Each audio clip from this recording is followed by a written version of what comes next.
Okay, what are we doing today? We're going to learn how to compute perimeter, circumference, and area. What's the difference between perimeter and circumference? Well, not very much, really. They both refer to the distance around. Perimeter refers to polygons. Circumference refers to circles. And I'm, of course, referring to geometry. In the military, when you walk the perimeter, it may in fact be a circular base that you're guarding. You still don't call it walking the circumference. You walk the perimeter. But this is geometry. If it's a circle, we call it circumference. If it's a polygon, we call it perimeter. Area, it's the same for both of them. So, looks like we just need a bunch of formulas. Let's see if we can find some. And there we have some formulas. Many of these you probably already know. Square. The distance around the square is just 4 times the distance of one side because all the sides are congruent. They all have equal length. The area, well, that's just s squared. The length of the side squared. Over here, again, pretty simple. For the area, length times width, you probably knew that. Perimeter, just add it up all the way around. 2 times the length, 2 times the width. L plus W plus L plus W. 2L plus 2W. Fairly easy. Circle, well, the biggest difference between polygons and circles is the pi. You can't hardly do anything with a circle without pi. Remember, pi is the ratio of the circumference to its diameter. So, for the circumference, we have pi times the diameter, or 2 pi r. Radius times 2 times pi. Pi r squared, that's the area of this circle here. That's pretty hard to prove. For now, I think you should accept the fact that the area is pi r squared. Now the triangle. This is a little bit less intuitive, I think. I mean, why in the heck would it be the base times the height? Of course, it's the base times the height divided by 2. But, jeepers, why would the base times the height even enter into it? It's not immediately obvious to me. Well, wait a minute. I bet we can figure out why. Let's try a little algebra and see if it answers our question. Suppose we were to break this up into 2 triangles separated by this line here, which is the height. Pardon me, this segment here, which is the height. We have this triangle, and then we have this triangle. Suppose we just sort of finish off this triangle and turn it into a rectangle this way. This length here, let's call it x. And this here, there we go down here, b minus x. That's this length here to here. Well, and let's finish this off over here.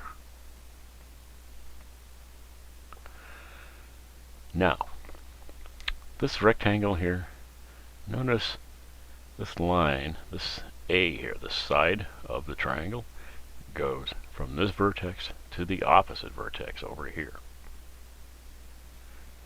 You'll learn that we call that a diagonal. I don't think we mentioned it yet. And I'm going to claim that the diagonal cuts the rectangle in half. A little hard to prove right now, but if you're willing to believe that, it'll make it a lot easier to remember this formula. And if you had a piece of paper and folded it right there, I think you would find that this section completely overlaid this section with nothing outside. This part wouldn't overlay this, and this part wouldn't overlay this. They would fit together exactly, because they in fact do have the same area. When you do this on the diagonal, you have in fact cut the area in half. Well, keeping that in mind, if you're willing to believe this, and it kind of looks true, doesn't it? Let's compute the area of this rectangle and then the area of this rectangle. Given that, we can probably figure out what this triangle and this triangle would be. Well, that's enough talk. Let's just lay it out here. This rectangle, well, as we know from this formula right here, would be h times x. But we'd like to know the area of this triangle here. Well, I say if you're willing to believe that's half the rectangle, then just divide it by 2. Now we have the area of this triangle here, h times x, divided by 2. Down here, up here, we have another rectangle, h times b minus x.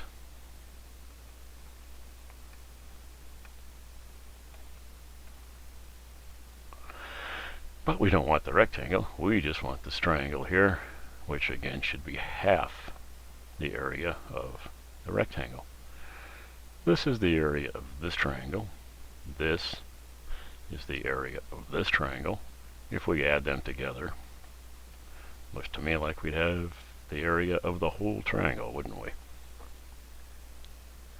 But what does that give us? Well, we have a common denominator here. So it's real easy to add these terms up and then divide by 2. So we'll just, and whatever we get in the end will be divided by 2. So we've got hx plus, and let's multiply this out, h times b. Remember, that's an h, not a b. It's not a very good h. That's an h. And minus hx. Well, if we cancel these two, hx minus hx, we end up with hb over 2. Well, wait a minute. This part here, what we wound up with, kind of looks like this, doesn't it? And if you forget how to do the area of the triangle, this might help you remember it.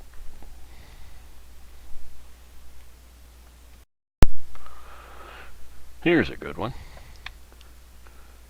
We need to find the perimeter and area of the shaded part. The shaded part of this triangle is in fact another triangle. So all they're really asking us to do is find the perimeter and area of this triangle. Well, luckily they tell us what this is. It's 10 centimeters. This is 17 and this is 9. So for the perimeter, all we have to do is add them up. 10 plus 17 plus 9. It's 26 plus 10. I think that turns out to be 36. Hope my arithmetic worked out right. What about the area? Well, this here is the height of this shaded triangle. Remember, the h isn't always going to be inside the triangle. In fact, that's why I chose this one, so you can get used to the idea that when you draw your height from the top down to the base, you just have to pick one side and make it horizontal. That's all. I mean, you could have taken this one, rotated it, and we'd have had a different base and a different height, but we'd get the same area. In this case, the height is 8 centimeters. The base isn't this whole thing now. The base is just this here, the 9 centimeters. But we have to divide that by 2. 8 times 9 is 72 divided by 2. And that gives us 36. Is that possible? Yes.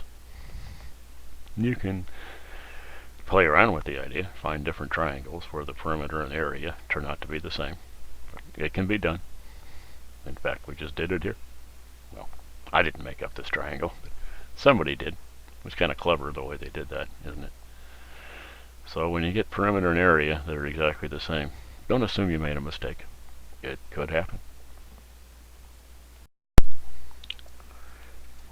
Now here's a problem which in terms of finding the perimeter is fairly simple once we have these lengths. In fact, once you have these lengths, finding the perimeter is always fairly simple.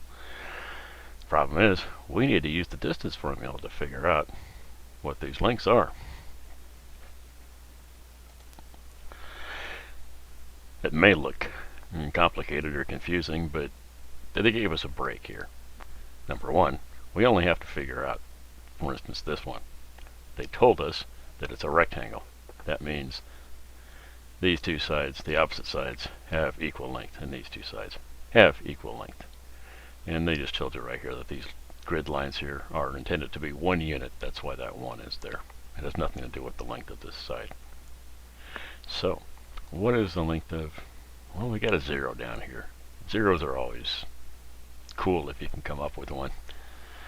Makes the equations easier. If you spot a 0 in there somewhere, go for it. So what's D here?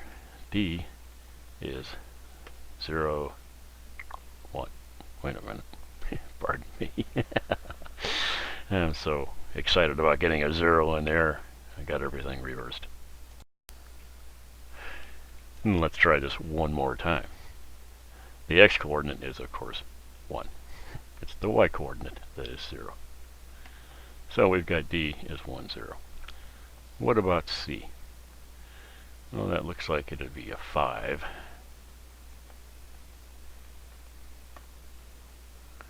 And that looks like y-coordinate would be 2.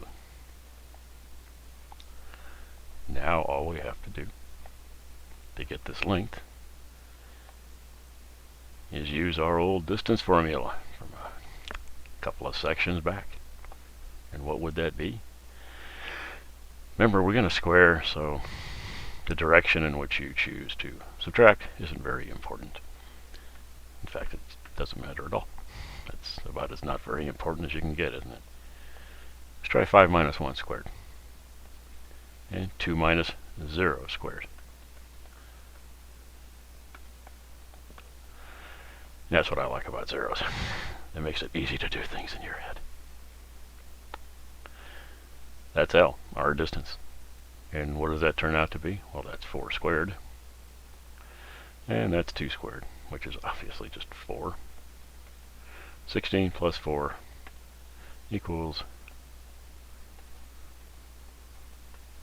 remember we need a square root here. That's the square root of 20. And that's 2 times the square root of 5.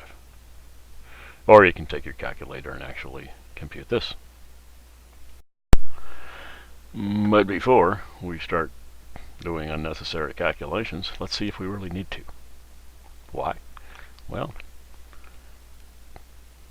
to get the area, we're going to multiply this by this. So who knows? We may end up with a square root of 5 on this side, and we won't even have to use any, won't have to even fire up the old calculator. So let's find out before we strain our brain with a bunch of calculations. D. Well, we already know what D is. That's 1, 0. Let's put it down right here. Nothing wrong with using the same vertex. And what about A? Well, that looks like A is 0, 2. Let me separate these two. There. That is the length. What we're looking for now, I'm going to call that the width.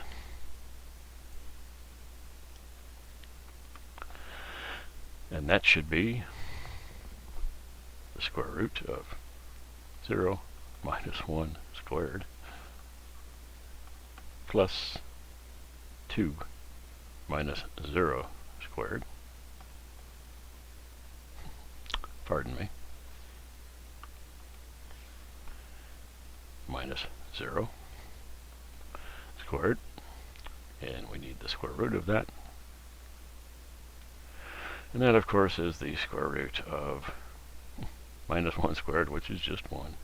2 squared, which is 4. Uh-oh. And that's the square root of 5. Sometimes I amaze myself.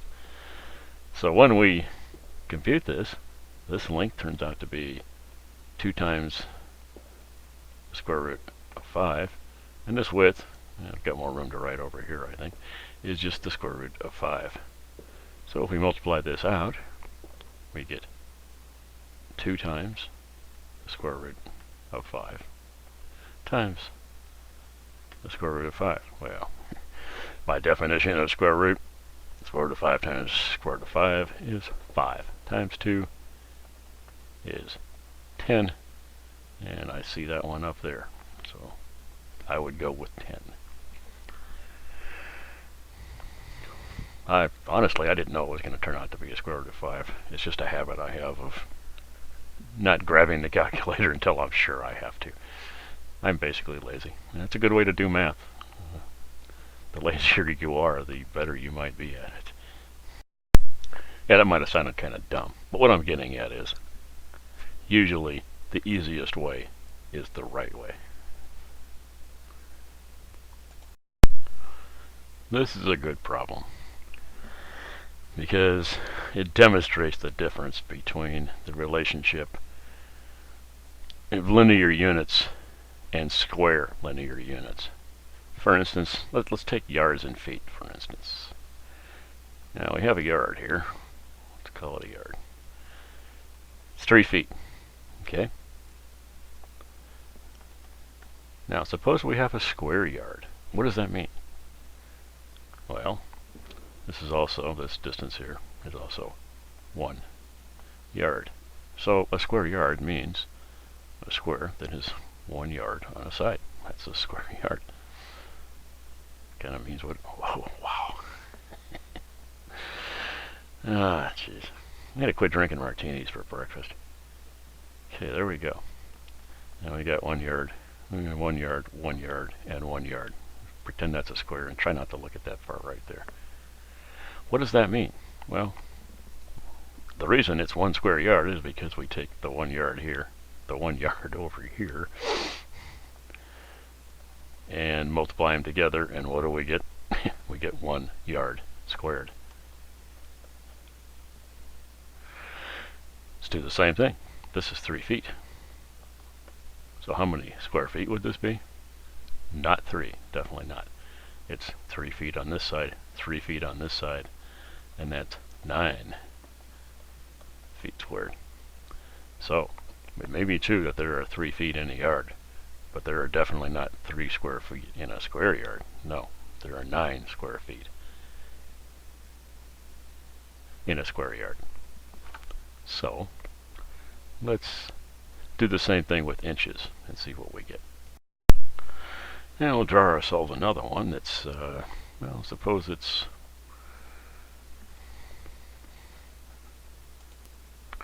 let's make it 1 foot by 1 foot. What would that mean?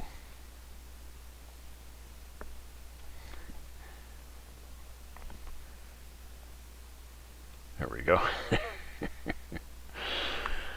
Wow. There's SpongeBob SquarePants with 12 inches or 1 foot on this side.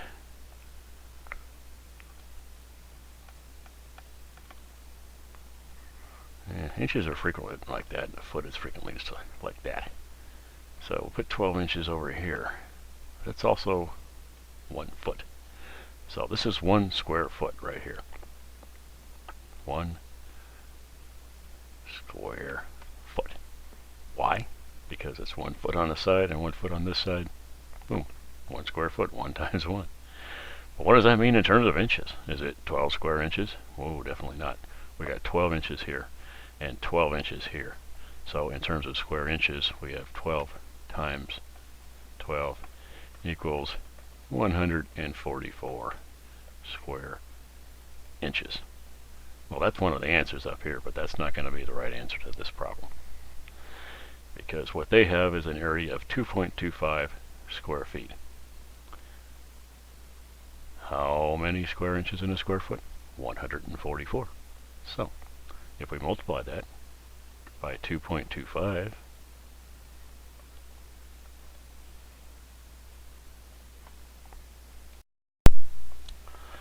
And if you do the multiplication, you will get 324 square inches, and that's up there. So it makes sense. These conversions are actually, they're fairly simple. You just have to keep in mind, write it down 100 times, beat it into your head, whatever. Don't ever confuse linear with square conversions. 12 inches in a foot, definitely. Not in a square foot. 144 square inches in a square foot. And all measurements work that way, whether you're talking about centimeters in a meter, and then you always have to square it.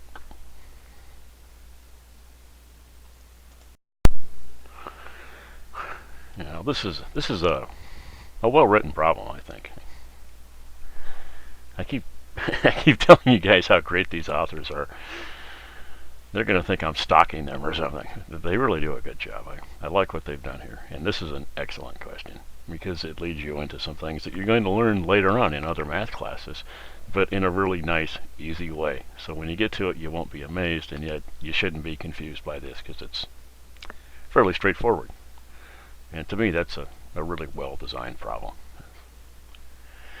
So all the way out here is 30 yards of fencing, which to make a rectangular pen.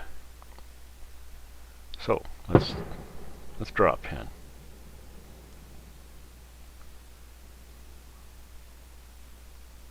And if you can hear that in the background, yeah, I'm doing this in a combat zone.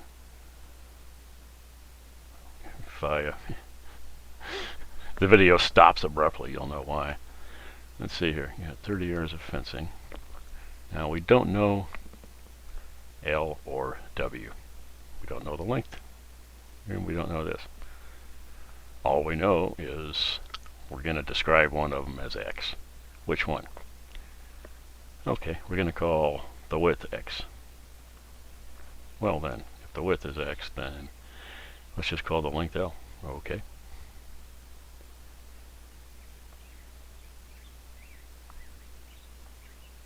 Oh, I see what they did. Okay, forget everything I said. Gee whiz. It really doesn't matter which one you call X, but let's stick with the one they used in the problem. We're calling X the length of the pen. W will just be W, like it always is, the width.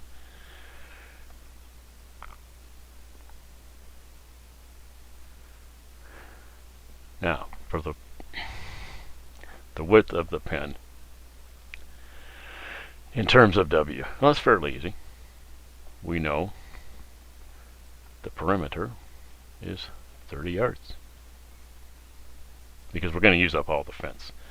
That's something they didn't really say. We have 30 yards of fencing with which to make a rectangular pen. Well, I don't know. You don't really have to use it all, do you?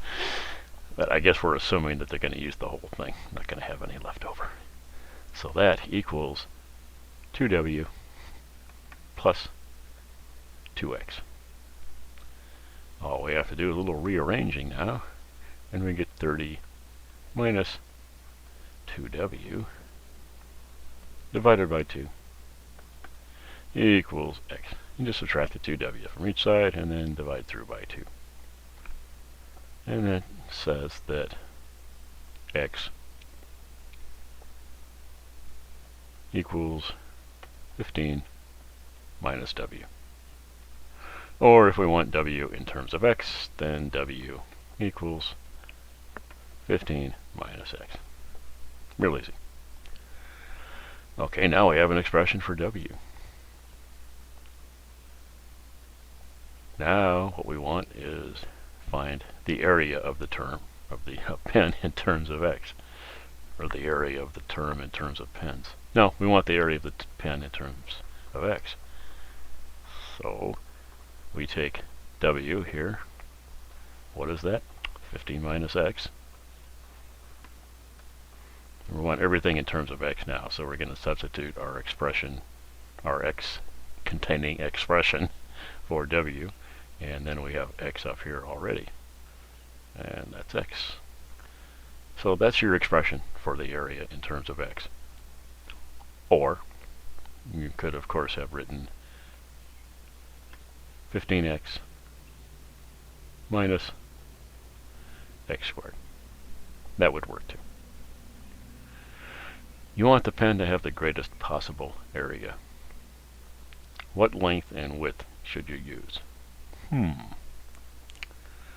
Well, let's look at the two ends for a minute. And we'll skip this one for now and just look at this. Suppose x was 15. Keep in mind, we can't have negative area. So x could never be greater than 15.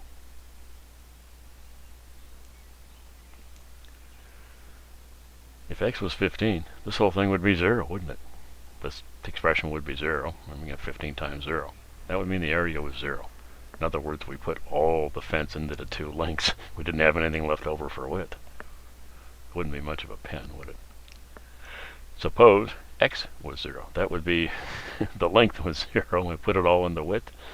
Same thing. We get 0 times 15. So the two ends aren't too good. Maybe what we ought to do is make ourselves a quick little table and see what it is we're doing here and how the area changes as we change x. Let's start with a little table of values and see what happens. We already know that letting x equal 0 or 15 is going to be a little screwy. Let's bump it up a little bit. Instead of going all the way from 1 to 15, let's just skip steps in between so we get an idea of how things are getting bigger or smaller. Let's start with x equals 3. Okay? If x equals 3, 15 minus x equals 12, and the area equals 36. Suppose x equals 5. Well, 15 minus 5 is 10, and the area equals 50. It looks like the bigger x gets, the bigger the area gets. But we know that can't quite be true because when x gets up to 15, the area drops back down to 0. So let's keep going and see what happens here. What about 7? Well, then 15 minus 7 is 8. 8 times. So there's 8. And that's 56. We're getting bigger. And suppose we jump up to, let's try 9, see what happens. We put 9 here for x. 15 minus 9 is 6. Well, that's 54. Whoa, seems like we're dropping down again. Then let's try 11 and see what happens. Wait a minute. Suppose we try 12. Well, what do we have here? 12 minus, that's 3. Notice, and I didn't actually do much symmetry here, but we could have. When x is 3, 50 minus x is 12. So when x is 12, 50 minus x is 3. It goes back and forth like that. So we're back down to 36 here. There is a certain symmetry in this, and I'll show you that in a minute. Well, it looked like it was going up all the way to 7. It's going up on the way to 7, but now at 9 here it has dropped down again. Well, 7 and 8, that's pretty close to the width and length being equal. What happens if we set them equal? That would be right in here, wouldn't it? In other words, if x equals 15 minus x, if you don't want to do it in your head, you can actually write it out, equals 15 minus x, what does that mean? It means 15 equals 2x, or x equals 7.5. If we plug that in here, if we put our 7.5 here, well, then this is going to be 7.5 also. Partly because we just did that equation, and partly because 15 minus 7.5 is 7.5. Now, this area here is going to be 7.5 squared. And what is that? And that is 56.25. We could try 8, but if we put 8 over here, we're going to get a 7 over here, and that's going to bring us back down to 56. So at 7 we're at 56. When x is 8, it would be 56 also. And right in the middle, right in between, it's 56.25. I say that is the maximum. That's the biggest area you could get. And that turns out to be a square. Well, turns out, if you knew that simple fact, that the way to maximize the area for a given perimeter is to produce a square, you could just skip all this. But we didn't know that. We just kind of figured it out. But there's another way we can do this. And now I'm going to show you the other way. And here is another way we could have approached this problem. It's a graphical approach. And what you do is you take your equation that you have over here for the area. You see this one right here? X times 15 minus x. And see how it changes with x.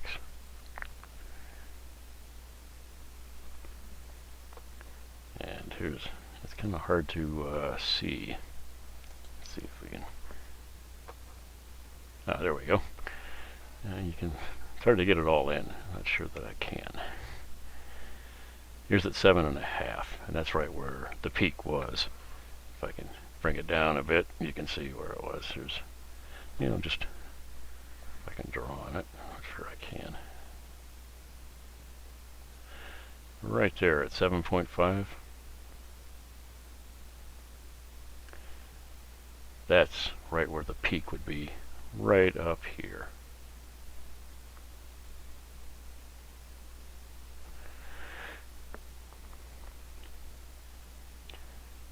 So you see it goes up and up and up, hits the peak, the maximum, and then starts dropping down.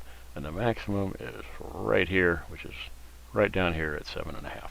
That's just what I wanted you to see. There's a graphical way to do these things. And in fact, when you get to calculus, you'll learn a lot more about what this means here, where this changes direction, and lots of good stuff like that. But this is the general shape of this equation here, which hits its peak right up here at 56. Well, maybe I can get the peak better. Let's see here if I see what we got. 7.3 and 56.4, pretty close. If you click on the point, it gives you the coordinates. 56.15 and 7.4. 7.48. Wow, that's about as close as I'm ever going to get. And 56.248. That's pretty close to 7.5. And 56.25.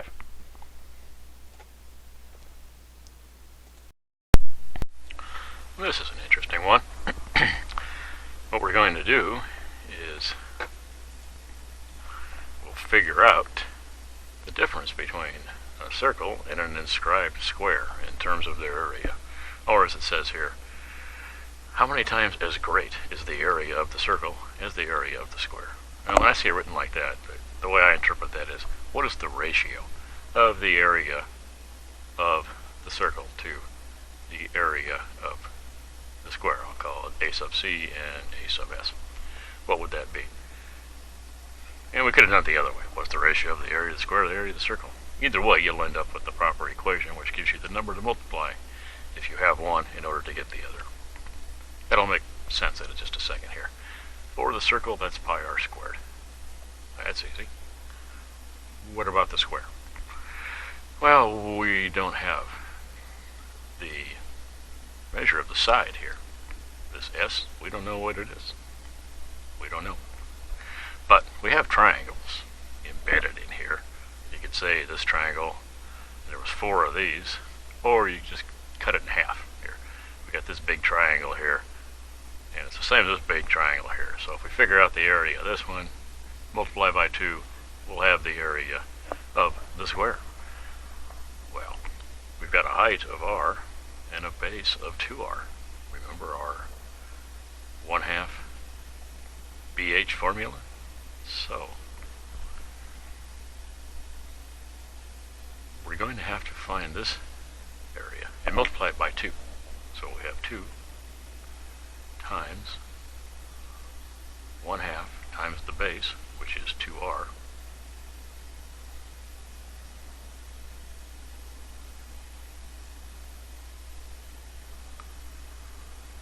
times the height, which is r. And what does that all work out to? 2r squared. We can put that in the bottom down here. We got 2r squared. That's the area of that square. So, if you want to talk multiples, we have an equation here. The ratio of a sub c over a sub s is pi r squared over 2r squared. Well, let's just cross those out. They cancel. That's pi over 2. So, the area of the circle equals pi over 2 times the area of the square. Bad. There we go. Area of the square. Or, you could say, the area of the square equals 2 over pi. Pretend that's a pi. Times the area of the circle. Does that make sense? Well, pi, 3.14 over 2, that's bigger than 1. Right? Greater than 1. Take a number bigger than 1 and multiply it by the area of the square. We'll get a number bigger than the area of the square. And the area of the circle is in fact bigger. So it makes sense. And conversely, 2 over pi is less than 1. So 2 over pi times the area of the circle is going to give us some number a bit less than the area of the circle. In fact, it's about 2/3 of the area of the circle. This inscribed square here is almost 2/3 the area of the circle. That's really all there was to that. It's just an interesting little fact. There is a nice simple ratio of the area of the circle and the area of the square inscribed in the circle. And we'll worry about inscribed figures later on in the course.